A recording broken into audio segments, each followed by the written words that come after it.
Aber Moment. Ja, genau. Was ein bisschen schade ist, dass ich auf dem Bildschirm nicht ganz sichtbar bin, nur in dem kleinen Kästchen. Manchmal holen die mich ja auch runter, ne? Aber das ist anscheinend nicht. Gut, geht jetzt nicht. Aber kannst du nicht das Handy auf dich einfach richten? Nö, ich will ja euch, eigentlich würde ich ja gerne uns beide sehen, aber ich habe dich jetzt groß drin, sehr schön, und mich nur ganz klein. Und ich arbeite. Ich sehe ja kaum, du liest doch vor. Das geht dann nicht? Doch, aber wäre doch wichtig, dass man dich sieht, oder? Wenn du vorliest. Nicht? So geht es. So geht es. Okay. Dear friends, we are still in a process of rehearsal, how to manage our different devices here. Today is our first meeting of the book study group that wants to read together the book What is Zen? Plain Talk of a Beginner's Mind. And we want to discuss it, and we also want to write a little bit upon it. So out of a spontaneous resonance. Today Louis is here. Hello. You wonderful. And this is a really good and wonderful start because we are quite familiar with each other, and Louis has a wonderful wife, Manuela, and 3 lovely children. Some of you have already seen them in the snow recently, playing, and it's very, very beautiful to have Louis today here. We have already sat at the marketplace of the old town hall to kind of process our grief and our outrage also. Now we were really shocked about the burned tents in the camp of the refugees in Greece. So we have a beautiful, really beautiful and deep experience, although the issue was quite depressing. And now we perhaps start a new chapter with Zen practice and studying together. We will see. But today it's really a beautiful time to start. And so I will read the preface of the book read by Norman Fischer. When Shambhala Publications asked me to write a book about Zen for beginners, I was delighted, but stymied. I don't know what is that. I have to look it up. But stymied also. How could I write such a book? I wouldn't know where to start. But then I remembered an article I'd recently co-written actually, for Inquiring Mind, a Buddhist magazine. Sue Moon was guest editor. She wanted to do an issue on God and asked me to write something. I have a lot of thoughts about that, I said, but I wouldn't know where to start.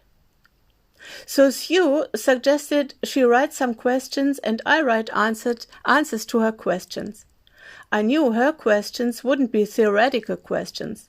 They would come out of her own need, her own thoughtful experience, and out of her knowing me well. And they would be down-to-earth questions that would invite my best possible responses. It sounded like a very good idea to me. So we did it, producing what seemed like an interesting article.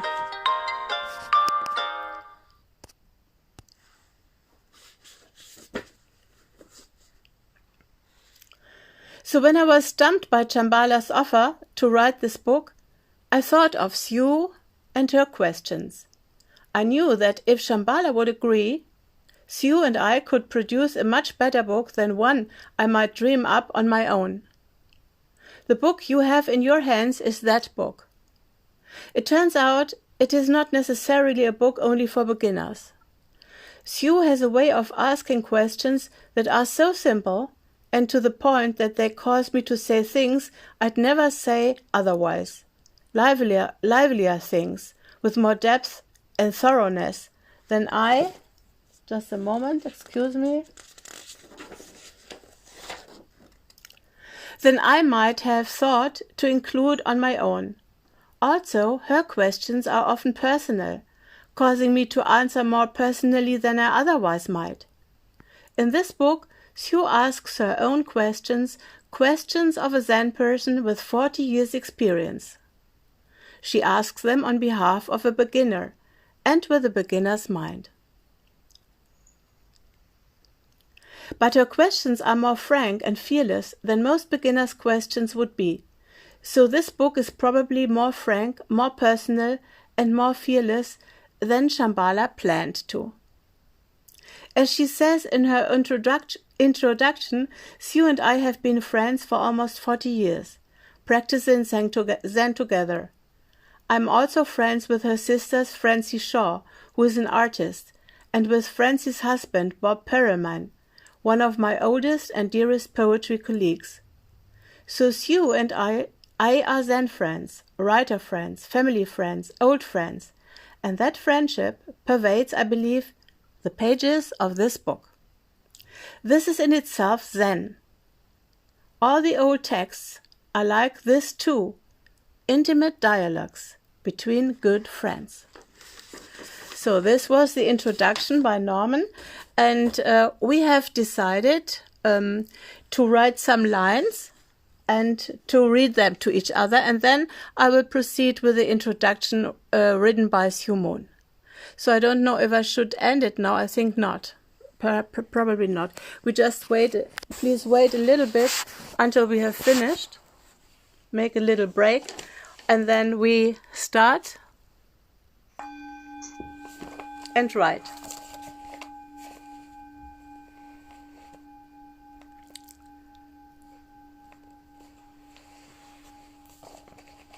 And perhaps you at the screen also want to write. It would be fun.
Ich habe nichts Vorlesbares auf Englisch geschrieben. Auf Deutsch? Did you write in German? Nein, ich habe auf Englisch versucht, Perhaps some words, only just read them, because I was also a bit distracted and Das ist ja auch eine Introduction, da kann ich jetzt irgendwie nicht then I read mine. It is not something special, actually, really. Now I read it for the third or fourth time, and I'm getting more and more curious. We write and read and listen, and there is no ocean between us, only breathing. Breathing even transcends the glass of our screens. I want this personal, fearless way of exploration of life and death.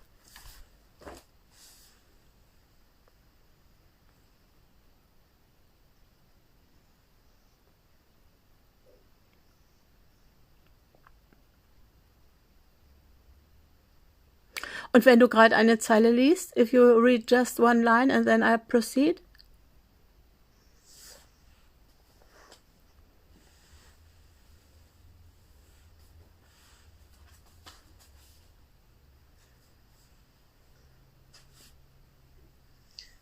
What a nice perspective of the world and the meetings in it, as good friends.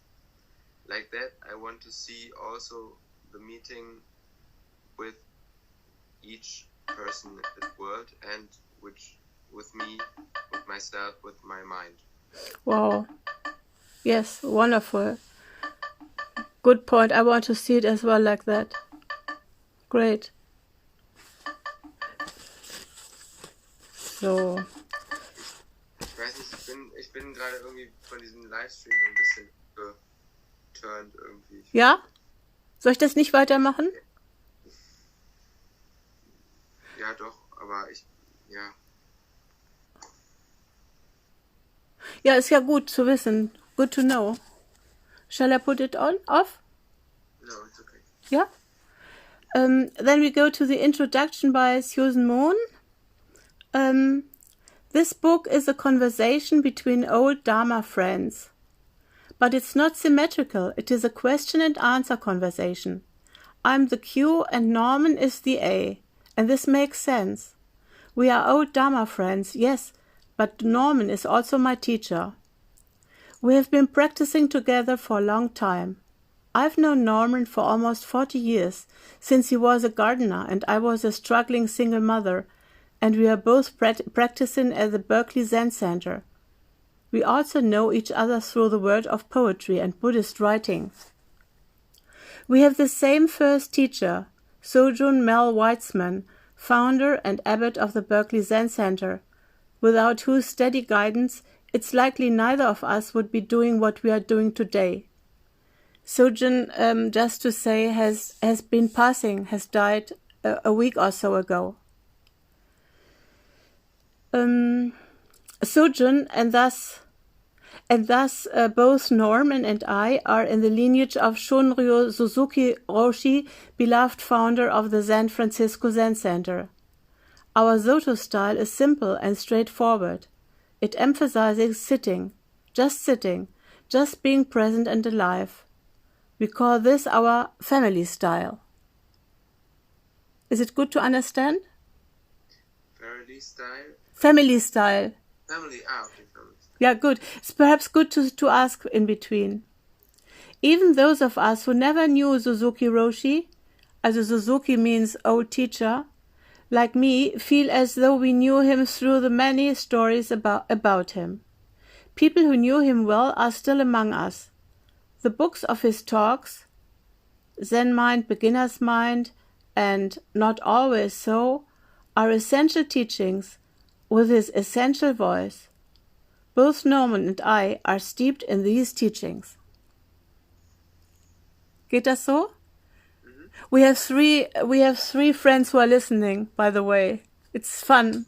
It's also a person from Bonn. Nico Freudsheim is also listening. Perhaps they get curious. It would be nice, and next time then we do it on Zoom, so then we can really chat with each other. This is a bit improvised now. But although we have both practiced in the same Zen family for about the same length of time, our lives have embodied the practice in different ways. Norman embraced Zen full throttle from the start and entered residential practice, living first at Tasahara Zen Mountain Center and later at Green Gulch Farm. He married a fellow practitioner, Kathy, also now a Zen teacher, and their children grew up in the various venues of the San Francisco Zen Center. He was ordained as priest, he received Dharma transmission, and he served as abbot of the San Francisco Zen Center. I was at the ceremony when he ascended the mountain seat to become abbot. Ascended the mountain seat, that's in interrogation marks, or what? How do we call these? Also in Anführungszeichen. Ja, genau. Man meint damit, dass man so auf einen speziellen Berg steigt praktisch und einen speziellen Sitz einnimmt, meint man damit, wenn man Abt wird. Da gibt es eine spezielle Zeremonie, die eben diesen Namen hat. Der Sojourn Mel Weitzman, der ist kürzlich herabgestiegen. Der hat seinen Thron verlassen sozusagen und kurz danach ist er gestorben. Es war aber mehr Zufall. So, wo steht das nochmal? Ascended the mountain seat to become abbot, and what I remember most vividly is how, sitting on the traditional platform high above us, he declared, "I'm just a Jewish boy from Pennsylvania. I never expected to find myself here." During all these years of practice, Norman wrote and published poetry and later Dharma essays and books. He became a sought-after teacher in spite of himself, drawing students to him through his talks and mentoring at Green Gulch. When their children were grown, Norman and Kathy moved out of the fishbowl life of community living at Green Gulch and into their own home at, ich weiß nicht, wie man das ausspricht, Mehr Beach. M-U-I-R Beach. Muir, keine Ahnung, Muir Beach. A few years later, in 2000, Norman left the employ at San Francisco Zen Center with its emphasis on residential training and founded Everyday Zen, an international sangha without walls, which he continues to lead as the central teacher. And I'm part of this. My path has been different. I've always lived in the world. In Klammern, in brackets, an odd expression, as if monasteries and practice centers aren't in the world. Where else would they be? When I became a Zen student, I was a single parent of 2 young children, so residential practice was not a practical possibility for me. And although Tasahara seemed beautiful and exotic when I first visited it, the monastery and I probably wouldn't have suited each other back then. That chance came later, happily for me.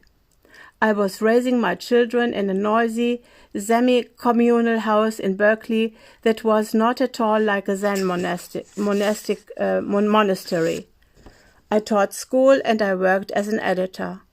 I questioned authority as my bumper sticker urged. Verstehst du das? As my bumper sticker urged? Nee. Das verstehe ich auch nicht. Bumper sticker urged? Kannst du nochmal den ganzen Satz wiederholen? Dann muss ich das wieder umdrehen. I taught school, I worked as an editor, I questioned authority as my bumper sticker urged.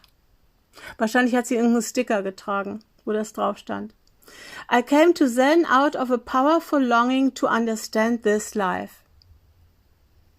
Why did I feel so separate and alone? How could I be ready to die when the time came? There was a terrible urgency in my questioning. What's going on here?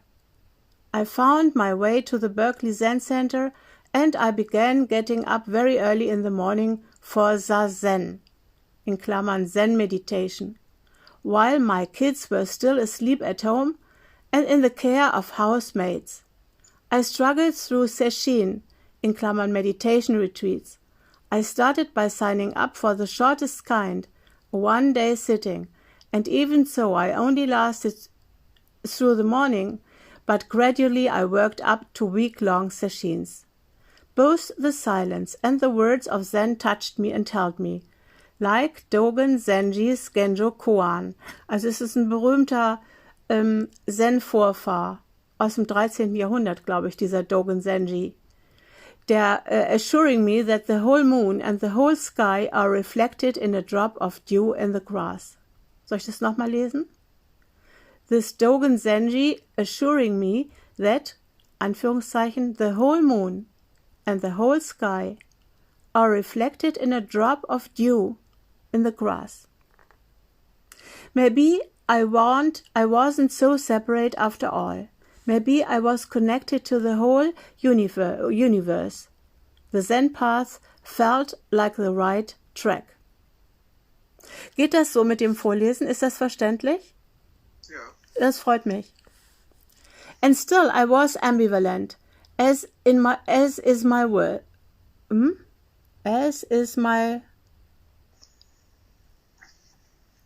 worst? Macht das Sinn? And still I was ambivalent, as is my worst. I don't know if this is the religion for me, I thought to myself. It's so patriarchal, and you have to do everything a certain way. How could I commit to something so authoritarian?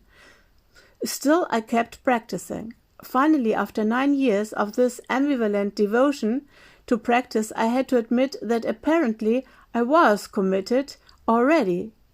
Zen was in my bones.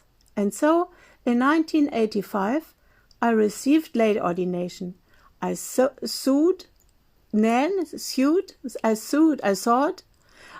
my little blue bib, das, was ich hier auch anhab, my little blue bib, called a rakuso, and took the precepts. I vowed to save all sentient beings. I practiced at Tasahara too, and at Green Gulch Farm. In 2000, when Norman started Everyday Zen, I signed right up, and my old friend became my new teacher.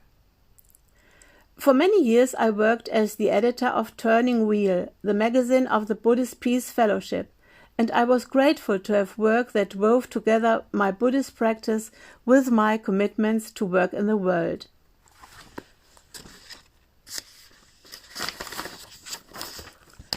I didn't want to ordain as a priest. I didn't want to make a distinction by special robes or lack of hair between myself and all the other lay people walking around in my world. 20 years after I took the precepts, also es ist sowas wie die Gebote, I took the precepts, I wanted to find a way to deepen and freshen my commitment to Zen practice, and Norman suggested I receive lay entrustment, a rite of passage that had just been developed by senior teachers in Suzuki Roshi's lineage, as the last marking point in the lay path. I can't practice the rituals of priestcraft or lead certain ceremonies. I don't ordain students of my own, but I'm now entrusted by Norman to teach Zen as a layperson. Norman and I have an unusual and precious relationship. I have been his editor, he is my teacher. The older we get, the older our friendship becomes, because we are contemporaries and because I knew him for so long before he came my Zen teacher. I don't put him on a pedestal, as I might if I had come to him as a beginning Zen student. I know he is a remarkable teacher, and I respect him enormously. I also know he is a regular person. So teacher and student, friend and friend, we offer our lopsided conversation. We are each speaking in our own voices, from our own experience. So, ich muss jetzt auch mal das Licht anmachen. I have to switch on the light. If not, I cannot read. Wait a moment, please. A bit of patience. Then we continue.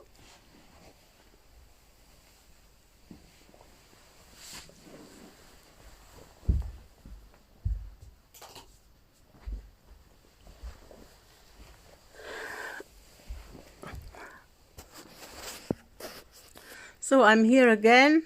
Louis will arrive soon.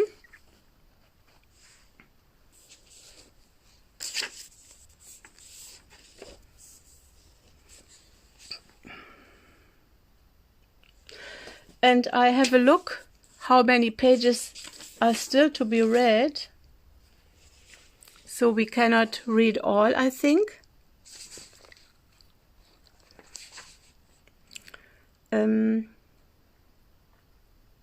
Just a bit of patience until Louis comes back.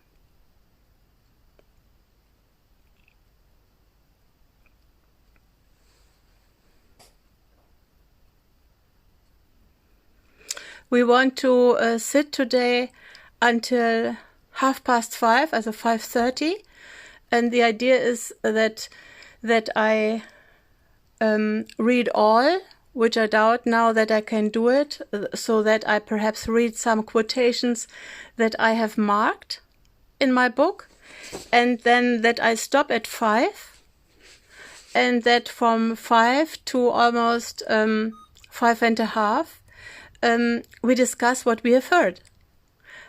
And I think that questions have come up, or that statements have come up. So, Louis, ich habe gerade erklärt, dass wir bis halb oder kurz vor halb zusammen sind hier und dass ich jetzt aber nur noch 10 Minuten habe. Das heißt, ich kann nicht mehr alles lesen.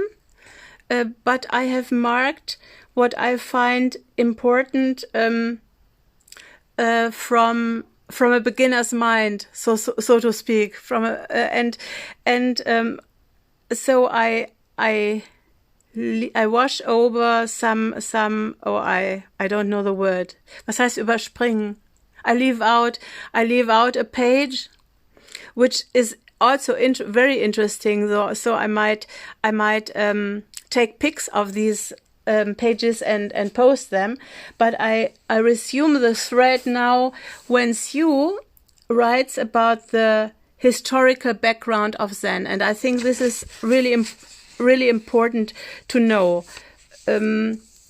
What we call Buddhism originated with Siddhartha Gautama, who taught in India in about 500 before Christ.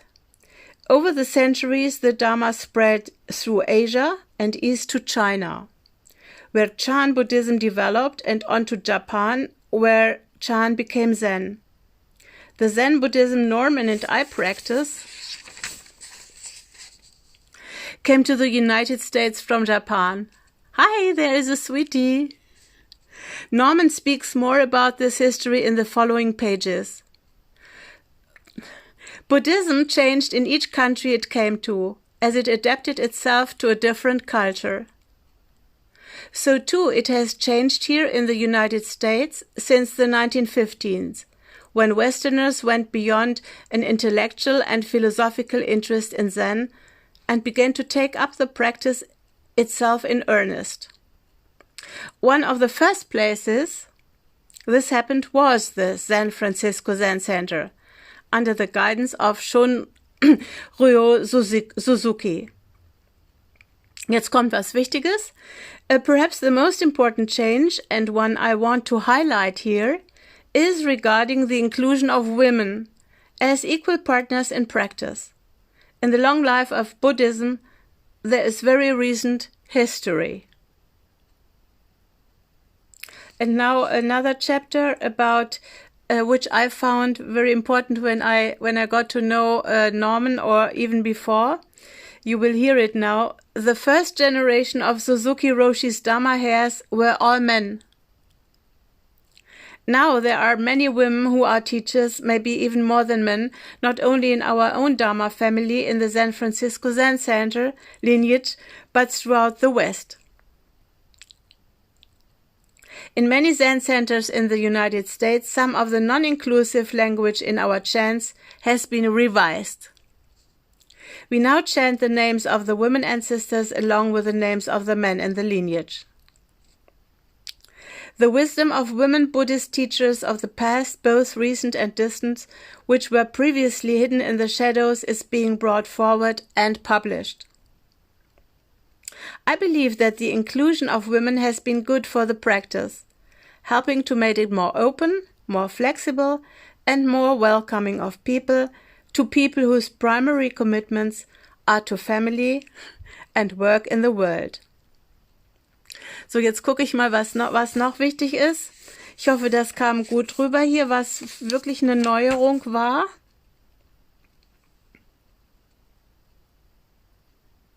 Vielleicht noch dieser Satz, den ich unterstrichen habe. Our conversation here in the book honors the traditional forms and ceremonies of our Soto Zen family style. Some of the chants we do are in medieval Japanese. The robes our priests wear are not particularly practical. They are difficult to sew, and it takes a long time to learn to put them on properly.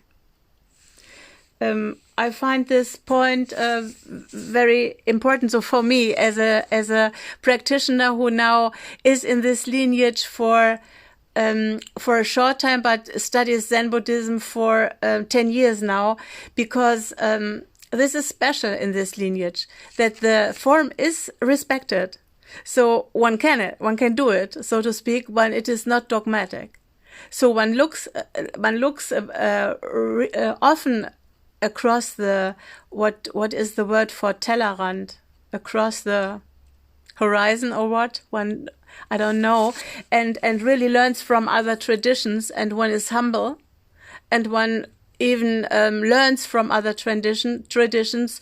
Norman has written a book about compassion and about a mind training that comes from the Tibetan Buddhism, for example, because he finds that compassion and love is somehow underrepresented in Zen. So it is not that he or Sue or I and others think that Zen is the best religion or the best tradition. That is not at all like that. But what I appreciate, that it is worthwhile to really get into the depths of one tradition, of one or two traditions. Two is also good, because Norman is also rooted in Jewish tradition. And we might be in Christian tradition, which is fine, I think. So I will have a look. Then Sue continues to say, our dialogue here is more personal and probably more frank than in the more recent books written by single authors. We are speaking in our own voices, as our individual selves, living in the United States in the 21st century. Das ist ziemlich selten, and I'm appreciating this very, very much. Our sense of time is different. Everyone seems to be in a hurry. Everyone seems to be overextended. Again, I include myself. And all of this affects one's ability to sit still and be quiet. She asks, is stillness possible now? Auch eine Frage an uns. It's a question to us. And now we come to an end. I will only read the last lines of this introduction by Susan Moon. But to practice non-harming toward other human beings and the environment is more challenging now than it was in Buddha's time, when it was possible to know who had grown your food and woven your clothes and what trees were cut down to build your house. How do we chop wood and carry water now? How do we live simply and sustainable now?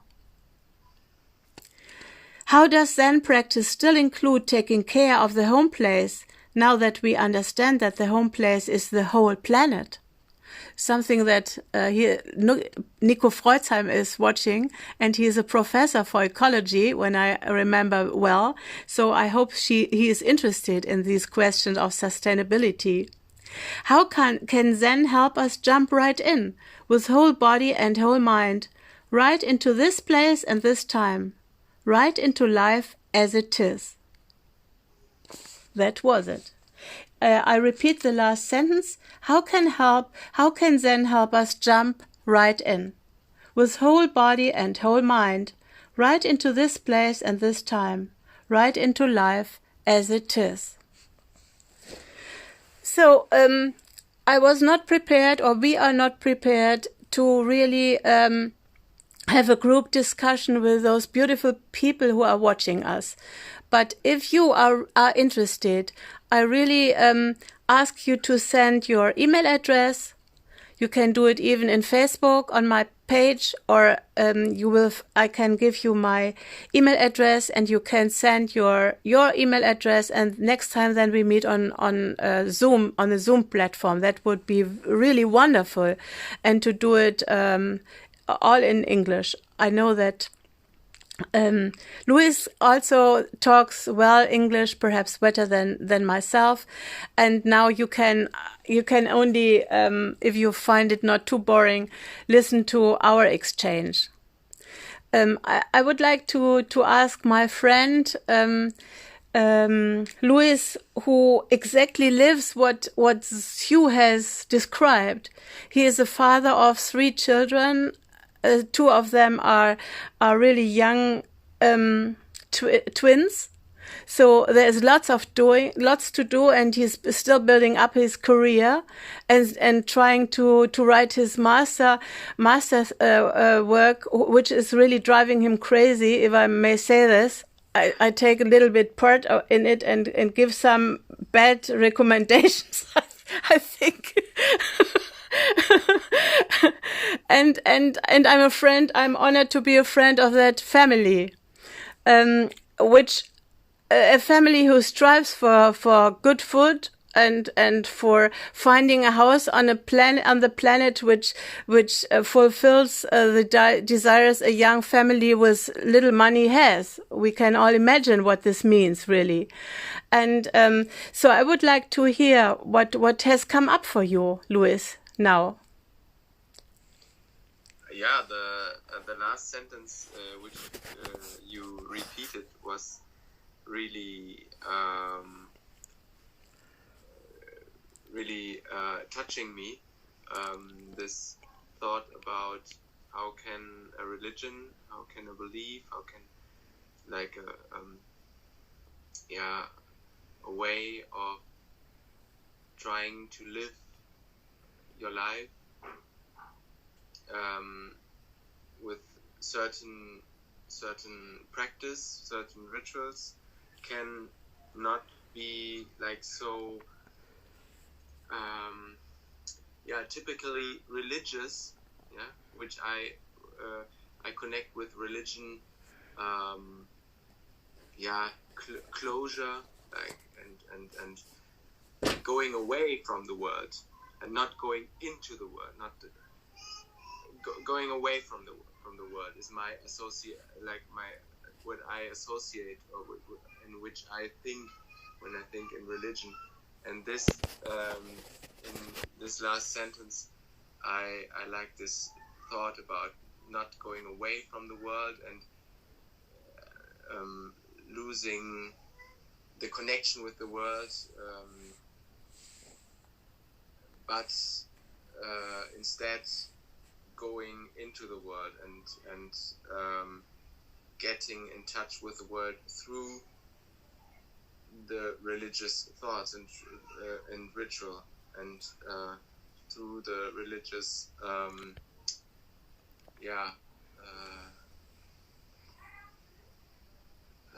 practice.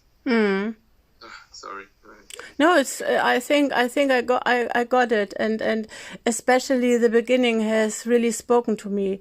What you problematize, that you say, that you said for you religion was in your imagination, but I think you have also made real experiences, was really sitting behind walls and not going into the world, and so perhaps it had some, I don't know, some irreality for you, or at least something that was not attractive. I hear that. Yeah, and something which is not part of my life, no, which is not part of your daily experience. Yeah, my daily experience. Yeah, I don't have time for it. Absolutely. Like that. And this, I'm also. I think it's also really interesting for me to connect this with daily life, no? Yes. And to make like a daily experience out of it. And this is where everybody could work, and I want to work on this. Yes, it makes really sense also to me. I would rather say that your wish to really get into contact with the real, with what touches you and what could deepen your daily experience to be alive, has brought me both to Zen practice as to socially engaged Buddhism, which I see not separated. There are people that see that separated, but I cannot see that separated. The one is more perhaps not a theoretical part, but a contemplative part. Ihr kommt auch noch dran. Yeah, but I think it's not connected with a certain religion or something like that, because I think these perspectives you have in every religion. Exactly. There are also people who live the religion or who think the religion like that. Like I think on Dietrich Bonhoeffer. Yeah. Perhaps who also always highlighted the daily and the daily response.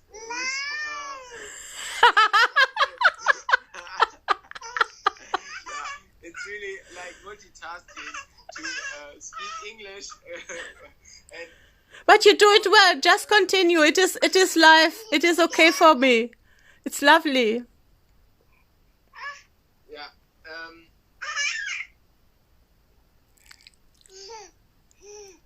I can't really remember. I thought of Dietrich Bonhoeffer. Yes. Margot. Yes, and he really embodied. We must say that he really embodied what he says and what he wrote. He went to the bitter end with it. Yeah.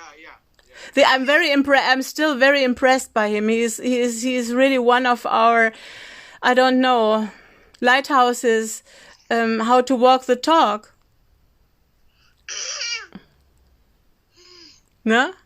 Yeah, and I think it is only a page later that it is said that Zen does not mean you must practice Buddhism. You can be a Christian and practice Zen. I think next time we will read a chapter from it.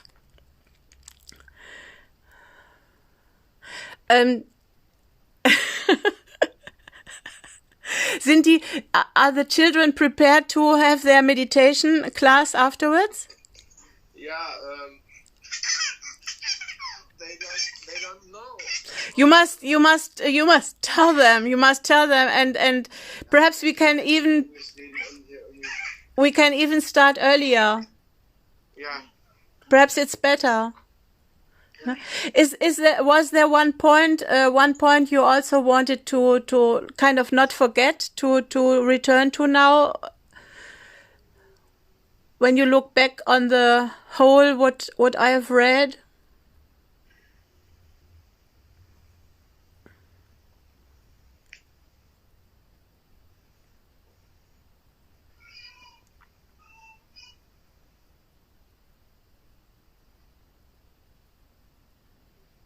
Yeah,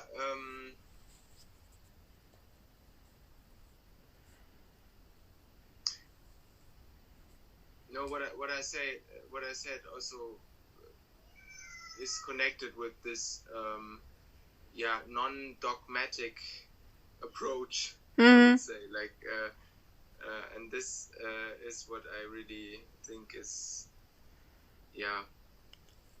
for me this is really religion, because religion is so misused. so such a like for many friends of mine, and also people which I know, religion is a bad word. Yeah, Absolutely. Religion is connected with for so many people with so bad thoughts and concepts and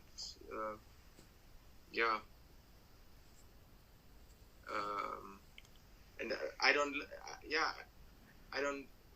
always when I talk with people which have these feelings about it, I think it's a pity, it's sad that this word is so misconnected, so so evokes or so bad feelings. Yeah, it is more than a pity. It is really a shame, and it is it's terrible, and I think it's not really the thought the thought. Ich kann es auf Englisch einfach gerade nicht in Worte. No problem. Also ich finde einfach diese Verbindung Religion mit schlechten Assoziationen eigentlich nicht richtig.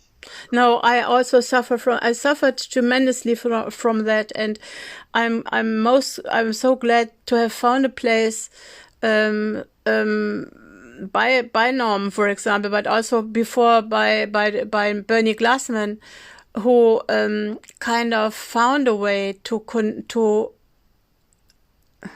how shall I put it? First, to bring back the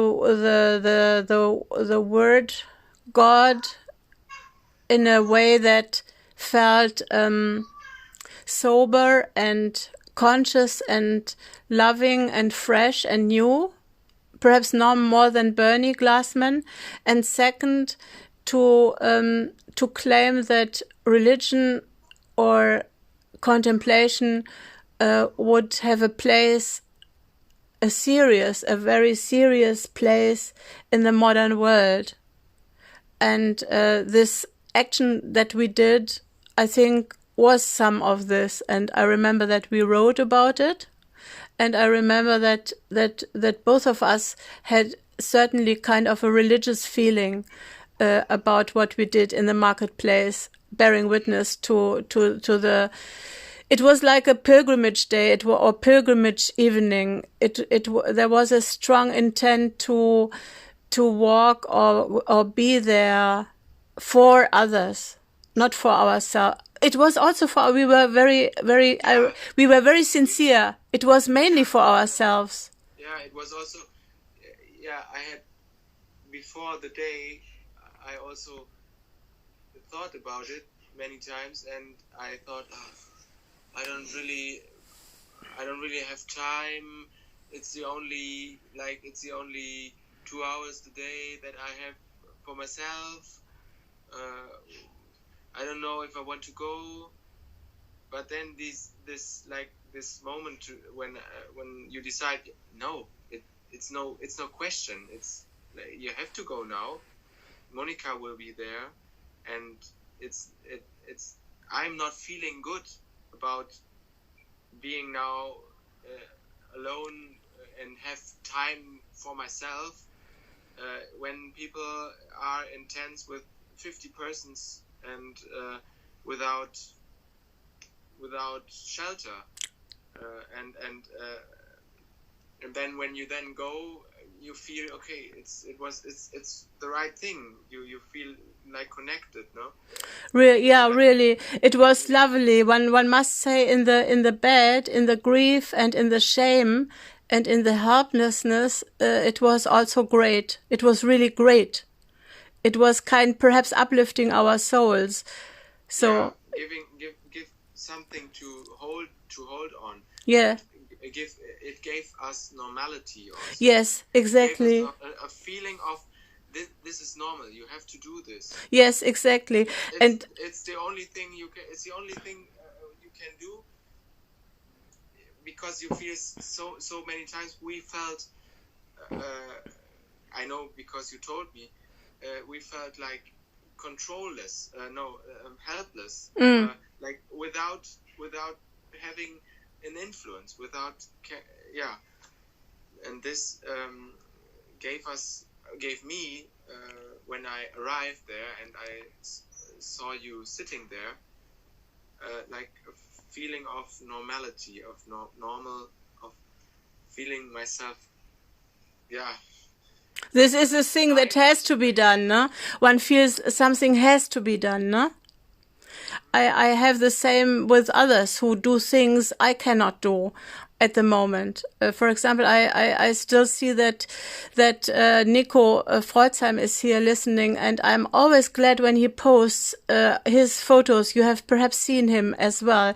So he really bears witness. He was, if there is something in Hambacher Forest or is something in Bonn, an action to bear witness of a mindless, totally mindless politics, you know, with or sacrificing new trees or whatever, totally denying that we are really in a climate emergency and it is an ecological crisis as well, you know, then I'm also happy. I write bravo and I say, oh, thank you that you're doing this, you know, and I think this is also something that people who are practicing meditation, serious meditation, I mean, you know, can be for others like a lighthouse of hope. Perhaps at the moment they do not want to do this out of various reasons. They have problems with religion, they have no time. Perhaps it's not their path, because there are other paths, not only this one, you know. But today I wrote about this actually, just knowing that there is perhaps a friend who does this, gives hope. I like that, you know, that there are people not only doing business as usual. I should not do it, but I really hate that. Although I do it myself often enough, I think, because perhaps it belongs to our adult life that we must also do business as usual. Perhaps we do it all the time. But I kind of try not to do it. Does it make sense? So I think it was Jesus who said something like, I'm in the world, but not from the world. And the older I get, the more sense it makes to me. And perhaps I want also to be in the world, but not from the world. And this gives strength. So perhaps this is a kind of an end we could come to. If we are sitting in the marketplace as we did, if we are bearing witness to forbidden places like Hambacher Forst, forbidden in terms of the police was also really, really there, you know, and they picked the people from the trees. It was very sad and very aggressive, actually. Acts were done, or if you are practicing by collecting your mind on the cushion, because I think sometimes we have to sit, or perhaps really daily, to have a sober mind and not to do practice business as usual. Sitting helps me to connect to my deeper desires, if you want, or deeper meaning of what life could be like. Or perhaps I still find out, together with you and with the students, what it is that makes us sit. We could do other things here, but we like it. We seem to like it. No. So perhaps we conclude this and have a real experience, a real first funny kind of experience with some people who are doomed to only listen. I find it so funny. So there is I think there is Clyde even from Asia is watching, and Robert Marx and Andreas van Schreven and Bonnie Weiss and Nico Freuzheim, whoever, and you can write on my wall. We can have a little discussion there and then see how this could kind of go on. I would love that, actually. I would really love to discuss these items, because I think this is something important, how we want to go on as a community, how we could inspire each other. and the book could be our source of, I don't know, what is the word for it?